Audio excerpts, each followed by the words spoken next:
പവിത്രമായ കല്യാണ സദസ്സുകളിൽ പോലും വേഷം കെട്ടിത്തുള്ളുന്ന കോലങ്ങളെ, ഭ്രാന്തന്മാരെ കൊണ്ടുവന്ന് തുള്ളിക്കുക, പണി കൊടുക്കാൻ. 10,000 പടകങ്ങൾ പൊട്ടിത്തീരുന്നു, 25,000 പൂത്തിരി കത്തിത്തീരുന്നു. പൈസന്റെ വില അറിയണോ? മെഡിക്കൽ കോളേജിന്റെ വരാന്തേ ചെന്നാ മതി. ഞാൻ ഇടക്കിടക്ക് പോലുണ്ട്. ഇടക്കിടക്ക് CH സെന്ററിന്റെ മുൻപിലുള്ള ചില കാര്യങ്ങൾക്കും അവിടെ ആളുകളെ സഹായിക്കാനും വേണ്ടി പോകുമ്പോൾ ഞാൻ കാണുന്ന ചില കാഴ്ച ഉണ്ട്. ഒരു നിസാരമായ ബ്ലഡിന്റെ ടെസ്റ്റിന്റെ മുൻപിൽ കാത്തുനിന്ന് കിട്ടുന്ന ടെസ്റ്റ് പോസിറ്റീവ് ആണെന്ന് അറിയുമ്പോ ആ ടെസ്റ്റും പിടിച്ച് നെഞ്ചുപൊട്ടി കരയുന്നവന്റെ കണ്ണീര് കണ്ടിട്ടുണ്ടോ മനുഷ്യരിങ്ങള്? നിങ്ങൾ കണ്ടത് സിനിമയിൽ അഭിനയിക്കുന്നവന്റെ കണ്ണീരല്ലേ?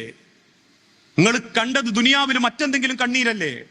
അറിയണോ? ഒരു മെഡിക്കൽ കോളേജിന്റെ വരാന്ത ചെന്ന് നിൽക്കണം. 39ാമത്തെ വാർഡ് മുതൽ 41ാമത്തെ വാർഡ് വരെ ഒരു തവണ കാല് വെച്ച് നടന്ന വിറയ്ക്കും. പിന്നെ അവസാനം ഷീട്ടും പിടിച്ച് നെഞ്ചുപൊട്ടി നിൽക്കുമ്പോ കൂട്ടിക്കൊണ്ടുപോയി ഭക്ഷണം വാങ്ങിക്കൊടുത്ത്, വെള്ളം കൊടുത്ത്, മരുന്നിനുള്ള ആവശ്യങ്ങളും നിർവഹിച്ചു കൊടുത്ത് തിരിച്ചയക്കുമ്പോ പിറ്റേന്ന് മുതൽ നേരം വെളുത്തിട്ട് 4:45 അലാറം വെച്ച് എഴുന്നേറ്റ് കഞ്ഞിക്കും പയറിനും വേണ്ടി മെഡിക്കൽ കോളേജിന്റെ താഴെ കോവൂര് മുതൽ മെഡിക്കൽ കോളേജിന്റെ മറുഭാഗത്തുള്ള മായനാനിവിടെ ക്യൂ നിൽക്കുന്നവന്റെ നെഞ്ചിന്റെ ഉള്ളിലെ പടപ്പറിഞ്ഞ കളയൂല മനുഷ്യരെ ₹1, കളയാൻ തോന്നൂല ₹1.